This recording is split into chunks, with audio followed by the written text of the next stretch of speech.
I took a seat on the shabby couch that had been the scene of late-night films and stories of laughter. In a room full of recollections of a better time, it was now merely an antique piece of furniture. My 3-year-old angel, Sophie, was upstairs, her soft breaths a sharp contrast to our home's stuffy air. It was beyond 10 p.m. when I looked at the clock once again. As usual, Mark was running late. The stillness was eventually broken by the sound of the key turning in the lock. I straightened my shirt and got to my feet, wondering why I still bothered to look nice for him. I yelled, "Mark," as he replaced me, appearing more like a complete stranger than my spouse. "You're running late." He responded with a groan without looking into my eyes.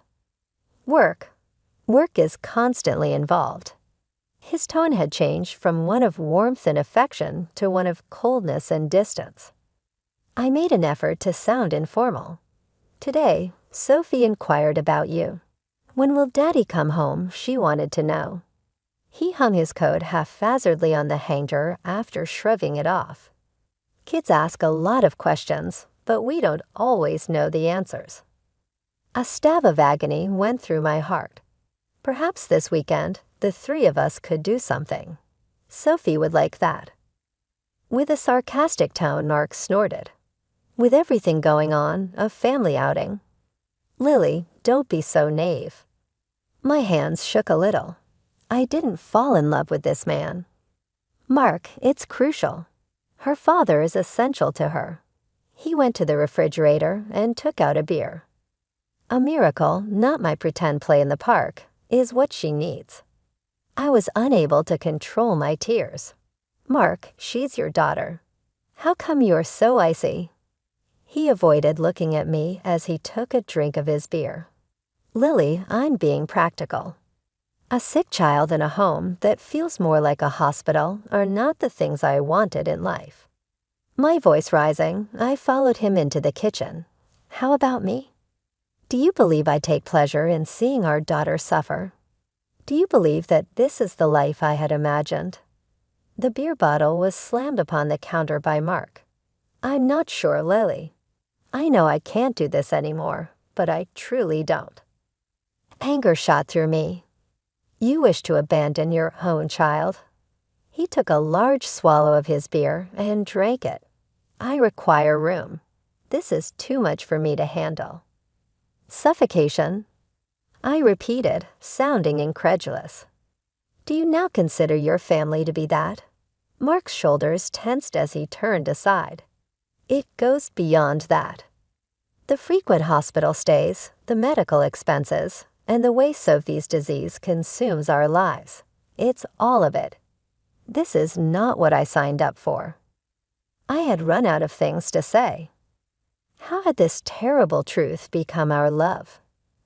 "So, Mark, what are you going to do? Get away from us? Go someplace else to start over?" His footsteps were heavy on the hardwood floor as he passed me without responding. As I stood there, I felt a range of emotions: sadness, rage, and a deep sense of betrayal.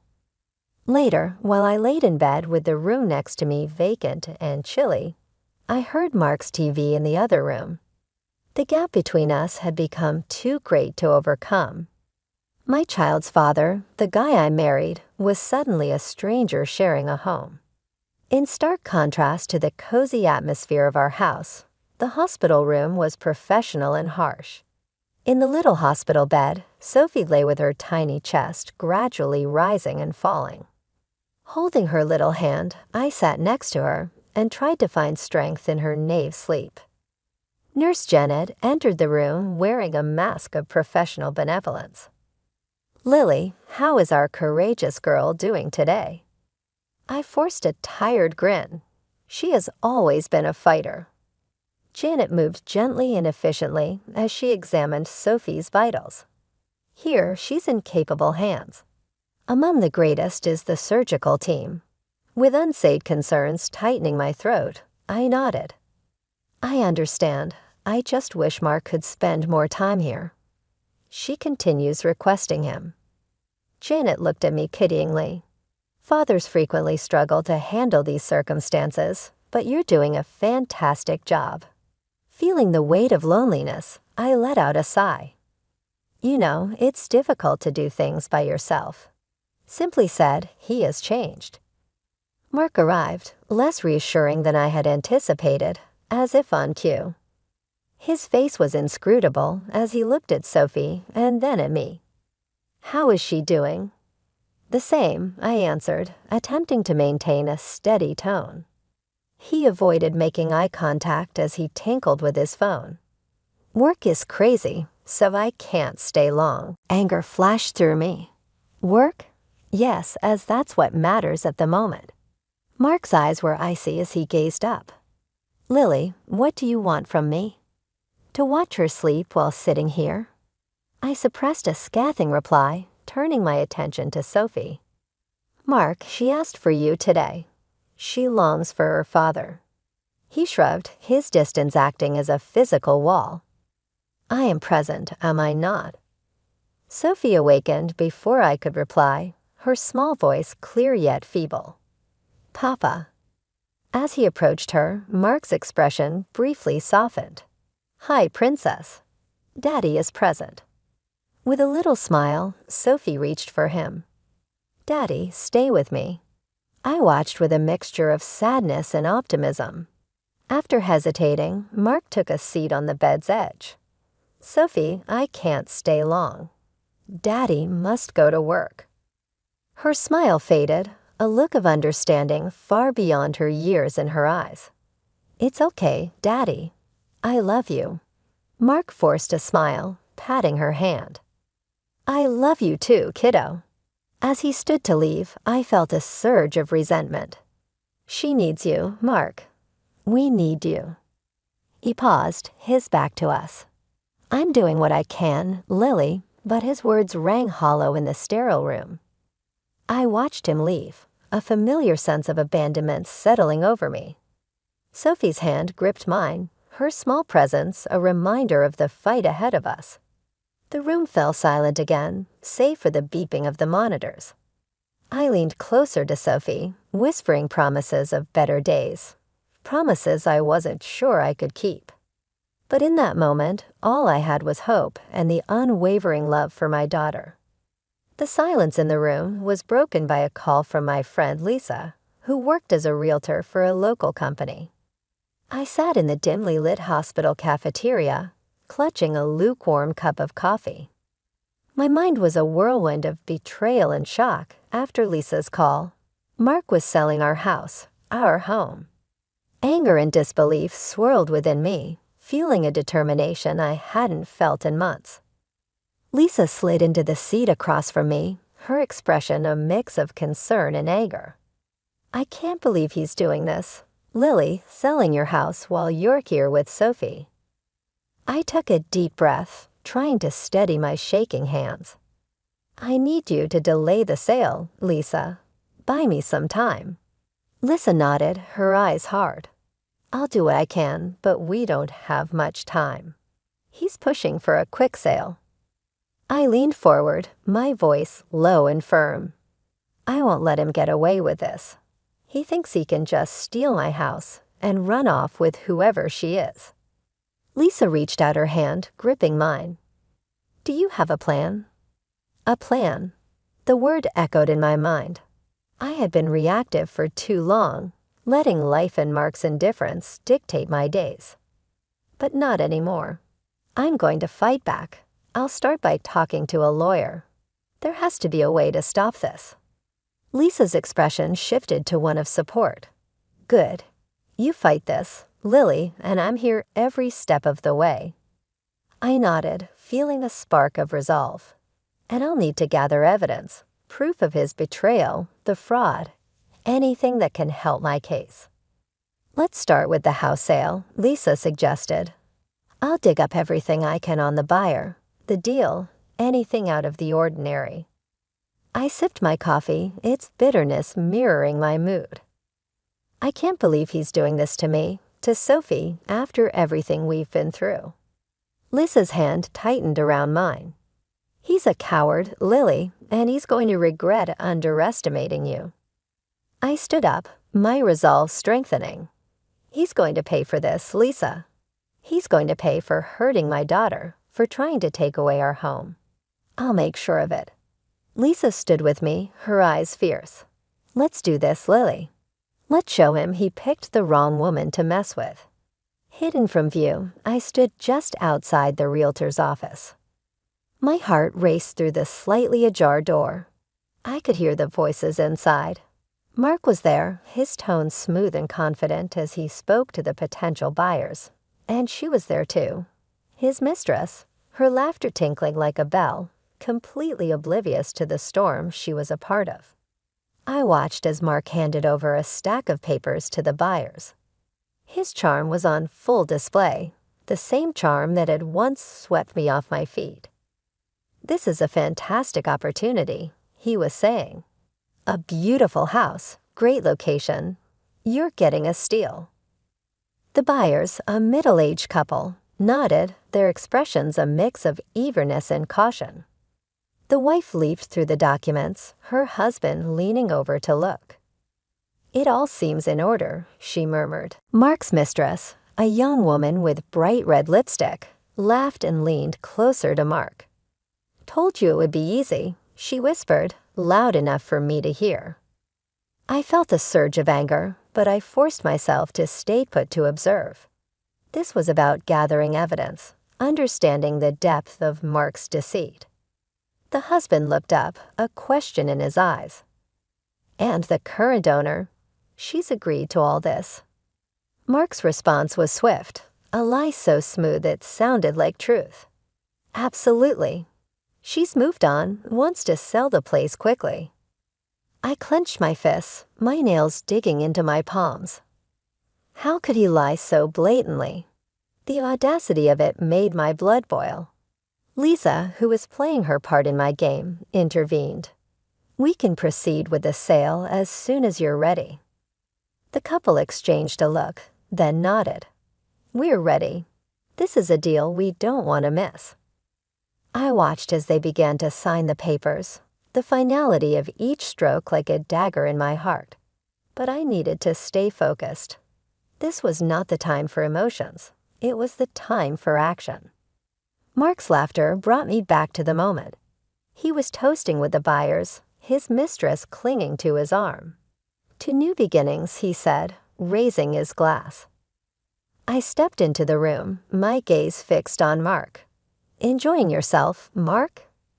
Everyone turned, shock and confusion on their faces. Mark's smile faltered. Lily, what are you doing here? I walked up to them, my steps firm. I'm here to stop you from making the biggest mistake of your life. Mark's mistress scoffed, rolling her eyes. What are you talking about? The deal is done. I smiled, but it was cold, devoid of any warmth. Is it now? Because I don't remember signing off on selling my house. The buyers looked uncomfortable, exchanging glances. We were told everything was in order, the husband said, his voice uncertain. Mark stepped forward, trying to assert control. Lily, you're confused. This is for the best. I shook my head. No, Mark. The only confusion here is yours if you think you can forge my signature and get away with it. The room went silent. Mark's face turned a shade paler. You can't prove anything, he blurted out. I pulled out a set of documents from my bag. Actually, I can, and I have. These are the real papers. The ones you have are forgeries. Mark's mistress tugged at his arm. Mark, what's she talking about? Tell me this isn't true. But Mark was speechless, his usual confidence shattered. That's when the door opened, and 2 police officers walked in. One of the officers looked directly at Mark. Mark Johnson, you're under arrest for fraud and forgery. Mark's face drained of color. He looked at me, his eyes filled with disbelief. You called the cops. I met his gaze, my voice steady. Yes, I did. You broke the law, Mark, and you tried to steal my home. As the officers handcuffed Mark, his mistress started to cry, her makeup smearing. The buyers quickly gathered their things, eager to distance themselves from the situation. One of the officers turned to me. "We'll need your statement, ma'am." I nodded, feeling a sense of justice. "Of course, officer." As they led Mark away, he looked back at me, his expression a mix of anger and regret, but I felt no sympathy. He had made his choice, and now he was facing the consequences. Lisa smiled at me, nodding her head approvingly. I smiled back and left the office, a weight lifted off my shoulders. I had stood up for myself and Sophie. I had fought back, and this was just the beginning. After Mark's arrest, I found myself in the lawyer's office, the walls lined with law books, and the air heavy with the scent of leather. My lawyer, Mr. Thompson, was a no-nonsense man in his 50s, his face etched with lines of experience. He glanced at the file in front of him. "Lily, your husband's actions have opened up a big can of worms. The fraud charge is serious." I sat across from him, my hands clasped tightly in my lap.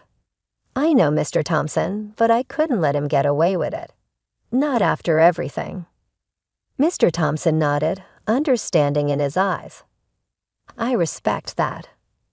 Now about the divorce and custody battle, you're in a strong position, but it won't be easy." I leaned forward. "I'm ready for it.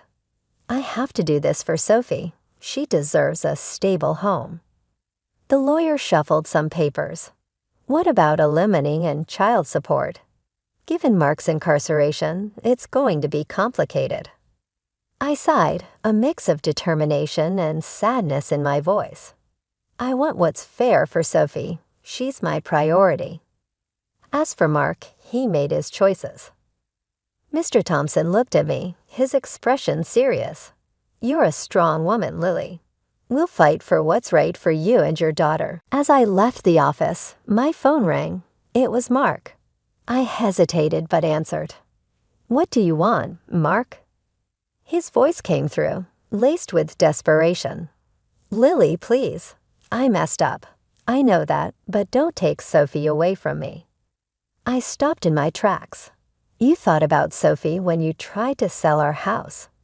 When you spent your days with that woman?" He was silent for a moment. I lost my way, but I'm her father, Lily. I love her." I clenched my phone tighter. "Love isn't just words, Mark. It's actions.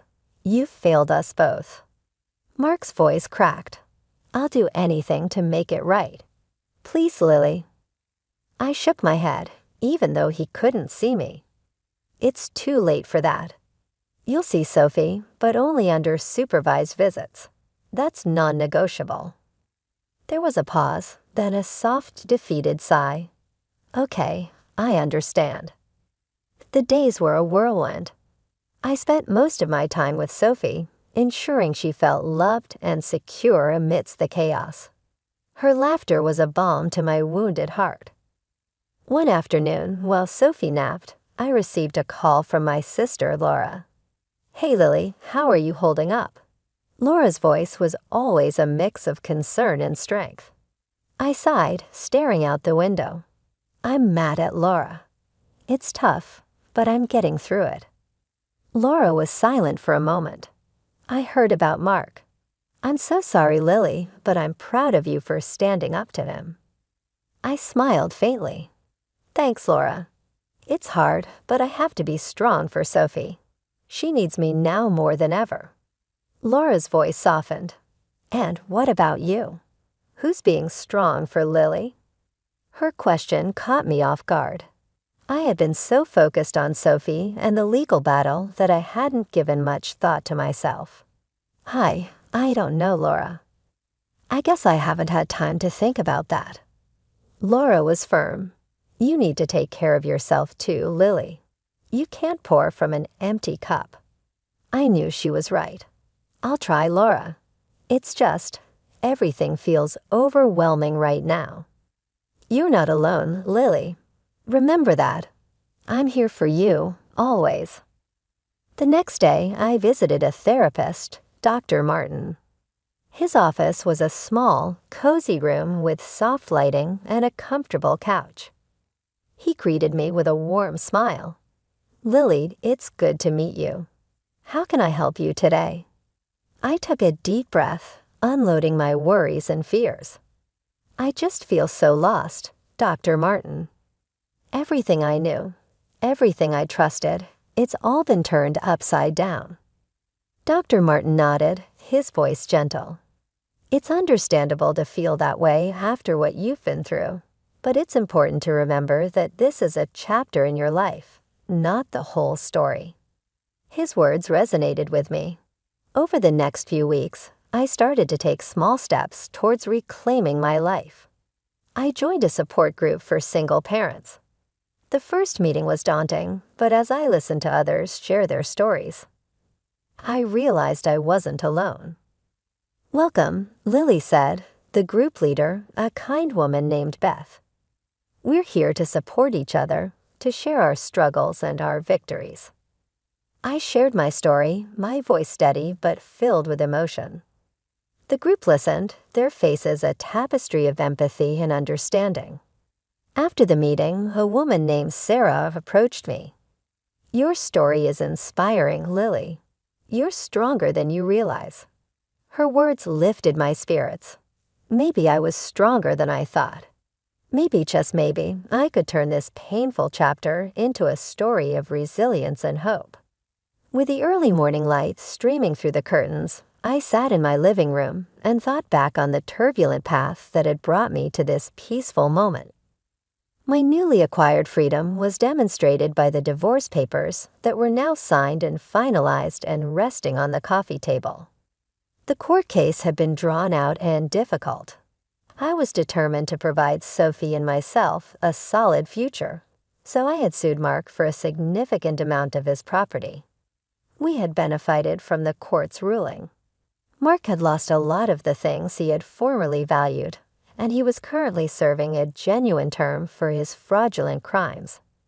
After being discovered in the web of deceit, his mistress was hit with a substantial fine that she had to pay to me as reparations. I recalled witnessing Mark and his mistress turn on one another while attempting to shift the blame as I was seated in the courtroom. Bitter accusations and last-ditch efforts to preserve themselves were all that was lost between them, not love. When I saw them, I was satisfied. Their ruin was the result of their avarice and treachery. They had received what was rightfully theirs. But there was a bright spot among the turmoil of court cases and mental upheavals. My courageous young child, Sophie, recovered quickly after her operation. Her enthusiasm and humor brought a glow to our house that had been sorely lacking for too long. I pondered our future while I sipped my morning coffee. I had put a lot of effort into securing this future, which appeared bright and promising. My top focus and ray of hope was Sophie. We had survived a storm together and come out stronger. I looked at the photographs on the mantel, pictures of Sophie and me, happy and carefree, at the zoo, at the park. They served as more than simply pictures. They served as a reminder of our fortitude and capacity for happiness in the face of hardship. With her hair in a disheveled jumble and her eyes gleaming with anticipation, Sophie raced into the room. "Are we going to the park today, Mommy?" I grinned as love grew in my heart. "Yes, my love, today is going to be fantastic." Her laughter reverberated across the room as she clapped her hands. Hooray! I adore the park. I realized that this was the most important thing as I watched her perform. We had moved past the hardships, the hurt, and the treachery. A road of recovery and fresh experiences awaited.